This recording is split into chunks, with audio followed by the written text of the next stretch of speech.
Pay attention to Carlesha Freeland Gaither, 22 years old, getting off the bus at West Coulter Street in Philadelphia's Germantown neighborhood at 9:38 p.m. On November 2nd, 2014, she has less than 2 minutes before a serial predator grabs her. She has 72 hours before police find her alive or dead, because Delvin Barnes, 37 years old, a wanted rapist with a shovel and a grave already dug in Virginia, has been hunting for his next victim. On this night, Carlesha wanted to get home safely after visiting her godson. On this night, Delvin had already decided she wouldn't. This is the story of 72 hours that became a nationwide manhunt and exposed catastrophic failures in the criminal justice system. He's a thug, and this is what he does, apparently. He's a vicious predator. What he did next was pure evil. Carlesha Freeland Gaither lived for helping others. At 22, she worked as a nursing assistant at a Philadelphia hospital, caring for patients with compassion and dedication. Her coworkers remember a woman who brought light into every room, who made even the sickest patients smile. She was close to her family, especially her godson, whom she visited regularly. On November 2nd, she'd spent the evening with him, laughing and playing, completely unaware that a monster was about to destroy everything. Carlesha was cautious by nature. She didn't take unnecessary risks. She stayed aware of her surroundings. She took public transportation and stuck to well-lit streets. She did everything right. But sometimes, doing everything right isn't enough when a predator decides you're his target. And on November 2nd, 2014, Delvin Barnes had already made that decision. Delvin Barnes was anything but normal. At 37 years old, he had an extensive criminal history that stretched back over a decade.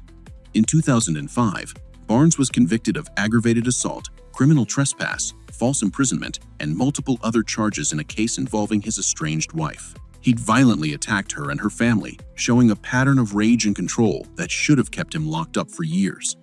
He also had convictions for robbery in 2002 and other violent offenses in 2001. Parole boards repeatedly denied him early release because, in their own words, he lacked remorse and posed a threat.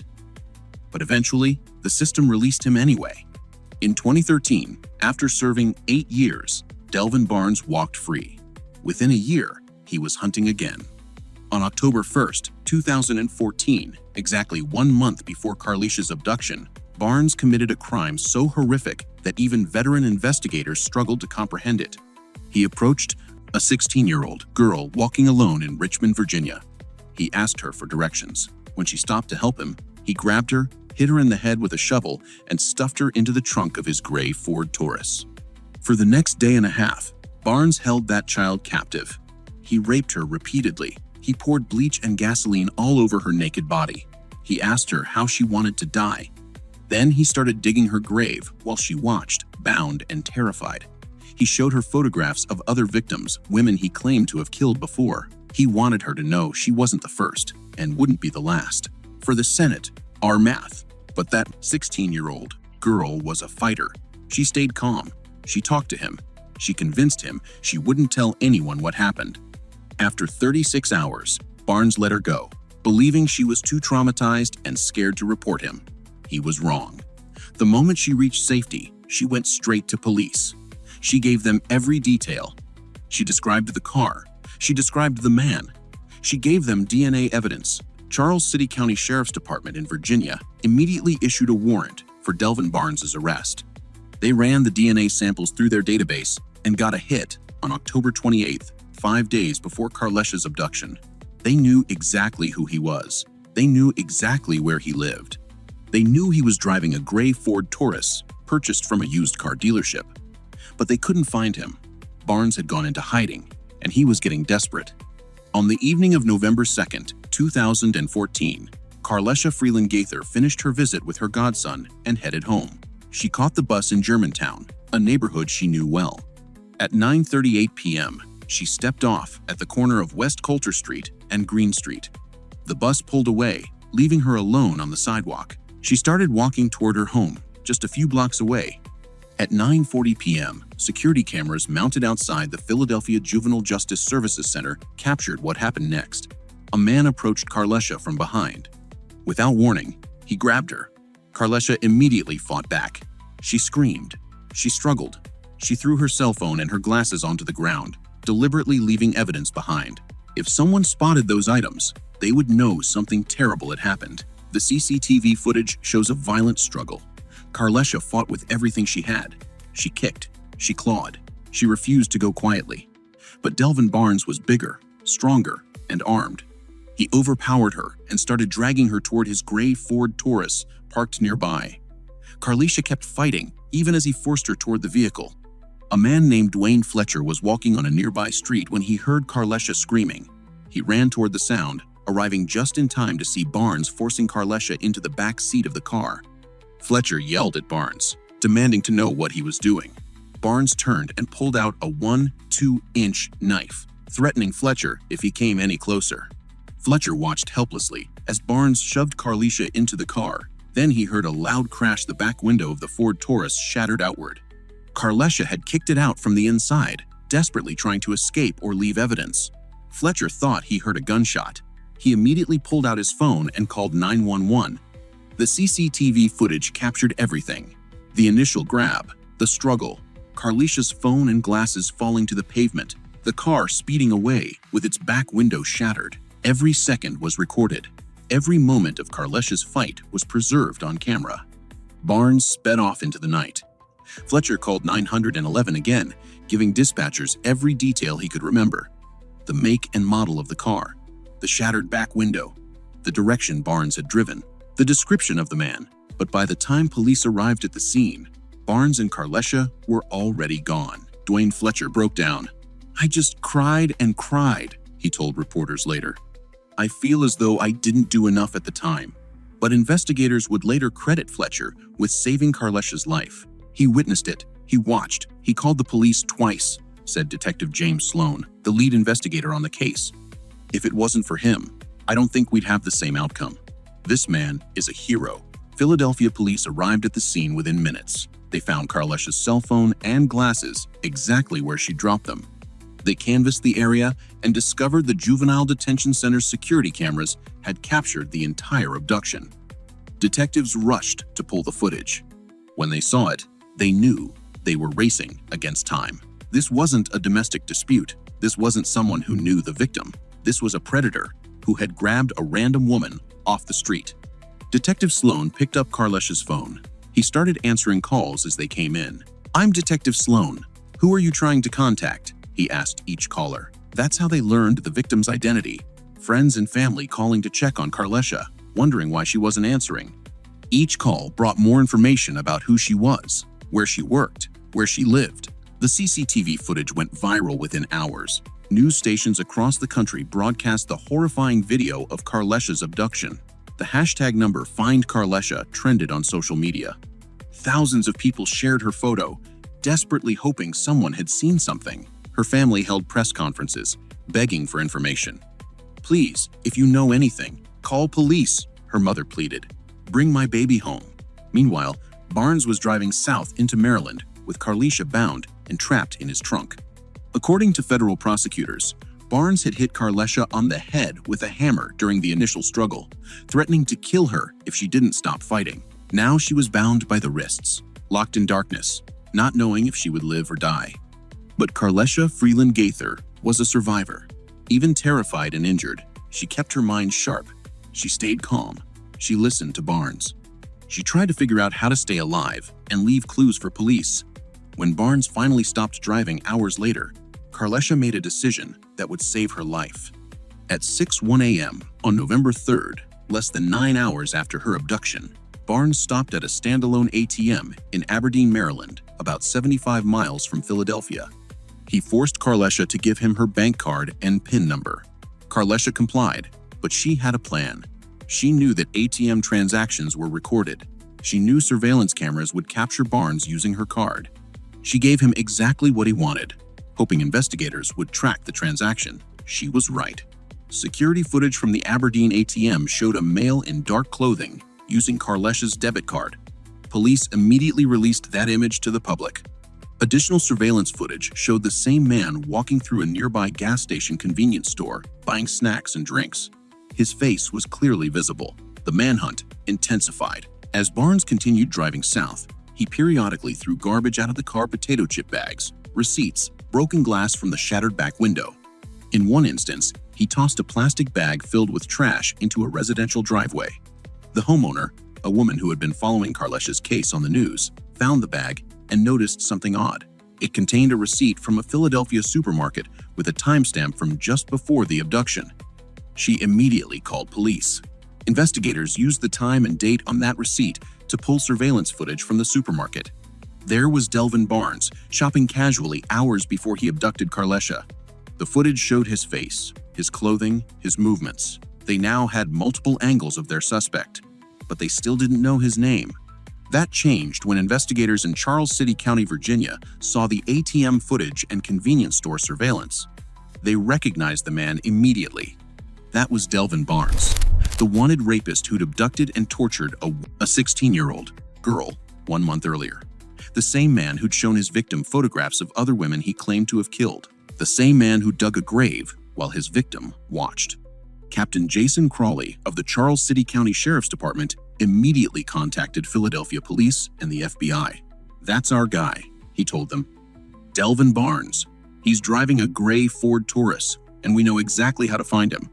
The used car dealership that sold Barnes the vehicle had installed a GPS tracking device because Barnes had poor credit. It's a common practice for dealerships working with high-risk buyers. If payments stop, they can easily locate and repossess the vehicle. Captain Crawley called the dealership and asked them to activate the GPS tracker. Within 5 minutes, they had the location, he said. On November 5, 2014, 3 days after Carlesha's abduction, a multi-agency task force assembled in Maryland. FBI agents, U.S. Marshals, ATF agents, and local police converged on a shopping center parking lot in Jessup, Maryland, about 45 miles southwest of Aberdeen. The GPS signal showed Barnes's Ford Taurus was there. Agents surrounded the vehicle quietly. Barnes was in the back seat. The moment he realized police had found him, he jumped into the driver's seat and tried to make a getaway. But law enforcement had already blocked every exit with their vehicles. Barnes was trapped. Agents ordered him out of the car at gunpoint. He complied, and they immediately placed him under arrest. Carlesha Freeland Gaither was still in the car, alive but injured.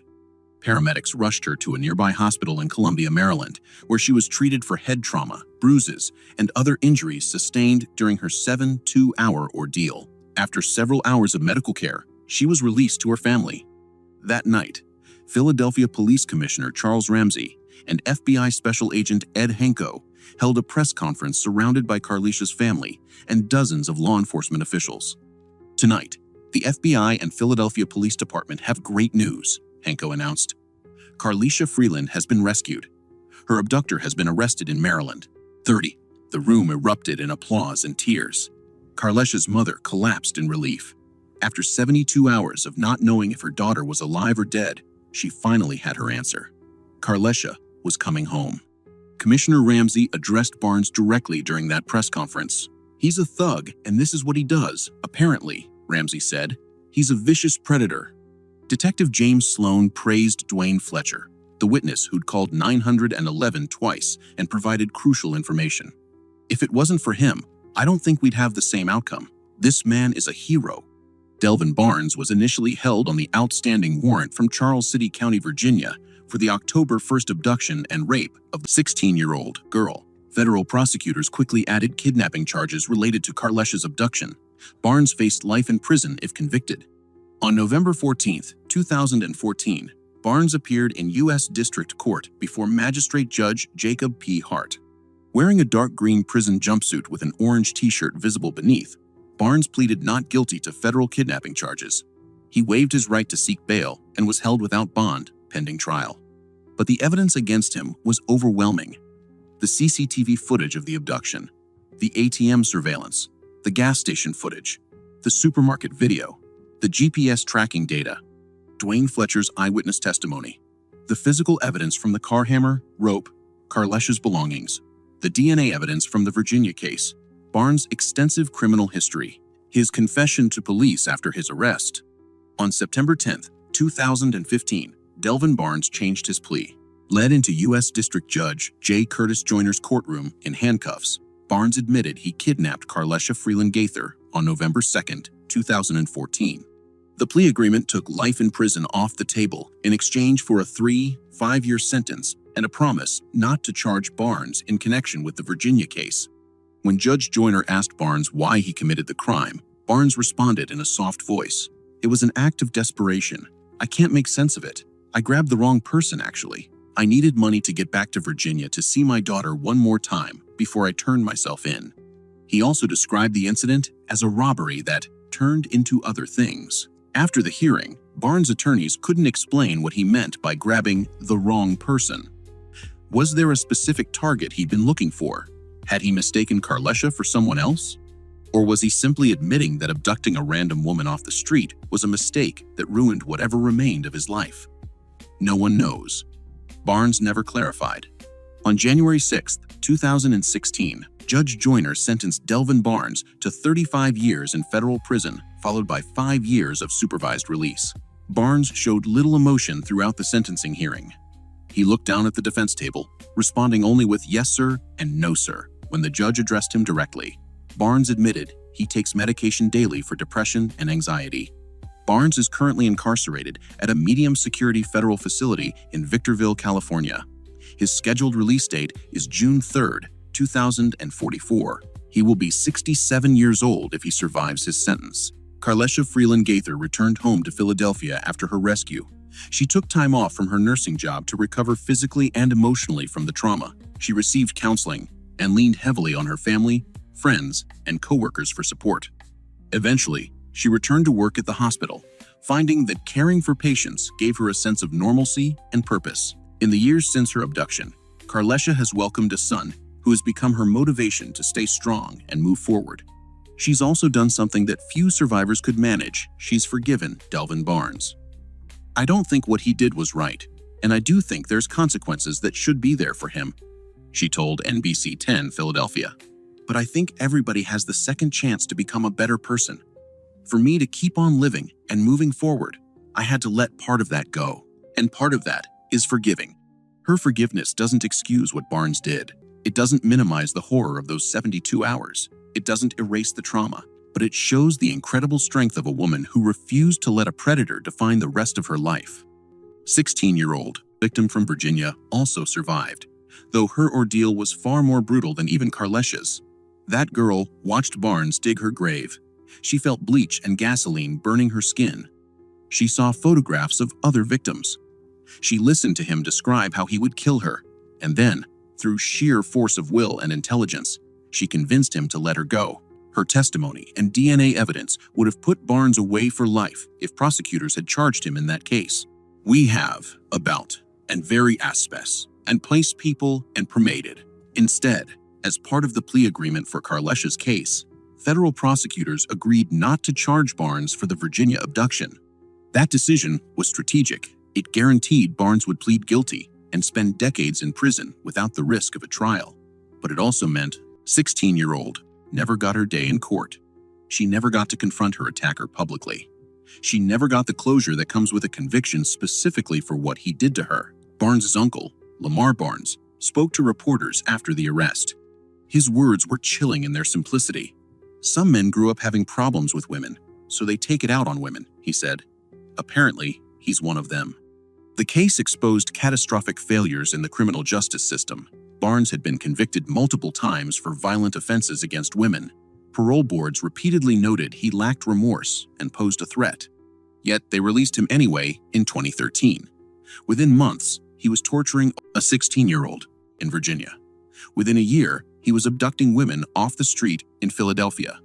If the parole board had kept him locked up, 2 young women would never have experienced the trauma Barnes inflicted. If Virginia authorities had found Barnes before November 2nd, Carlesha would never have been abducted. The system failed, and Carlesha and the Virginia victim paid the price. But this case also showed what's possible when everything works correctly. Dwayne Fletcher witnessed a crime and immediately called 911 twice. The juvenile detention center had functioning security cameras that captured the entire abduction. Police responded quickly and pulled the footage within hours. Investigators tracked the ATM transactions and released surveillance images to the public. A civilian found Barnes's discarded trash and recognized it might be connected to the case. A used car dealership activated a GPS tracker when requested. Multiple law enforcement agencies across 3 states coordinated a massive manhunt, and 72 hours after Carlesha was taken, they brought her home alive. On this night, November 2nd, 2014, Carlesha Freeland Gaither wanted to get home safely after visiting her godson. She wanted to rest after a long day at work. She wanted to wake up the next morning and continue living her normal life. On this night, Delvin Barnes wanted to abduct, torture, and possibly murder another woman to satisfy whatever darkness lived inside him. The CCTV cameras recorded the moment he grabbed her at 9:40 p.m.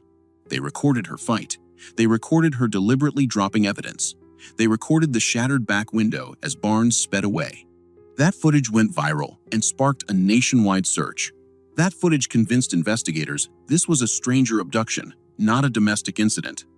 That footage gave them the urgency they needed to move fast. 72 hours. That's all the time between Carlesha's abduction and her rescue. 72 hours of not knowing if she would live or die. 72 hours of a family's worst nightmare. 72 hours of Carlesha fighting to survive with nothing but her intelligence and her will to live. But Carlesha Freeland Gaither was a survivor before she ever met Delvin Barnes. And she remains a survivor today, a mother, a nurse, a woman who forgave her captor and moved forward with her life. She refused to let those 72 hours define her. She refused to let Barnes win. Delvin Barnes sits in a California prison, serving 35 years for kidnapping. He'll be an old man if he ever walks free, but the 2 women he abducted, Carlesha and the Virginia teenager, are still living, still fighting, still refusing to be defined by what he did to them. This is Carlesha's story. This is her courage. This is what happens when a woman drops her phone on purpose, hoping someone will notice. This is what happens when a witness calls 911 twice instead of walking away. This is what happens when investigators refuse to give up. This is what remains when 72 hours feels like forever, but ends with a rescue instead of a funeral. Gone for 3 days, but never forgotten. Alive because she fought. Free because strangers refused to look away. This is Carlesha Freeland Gaither. This is her survival. This is her justice.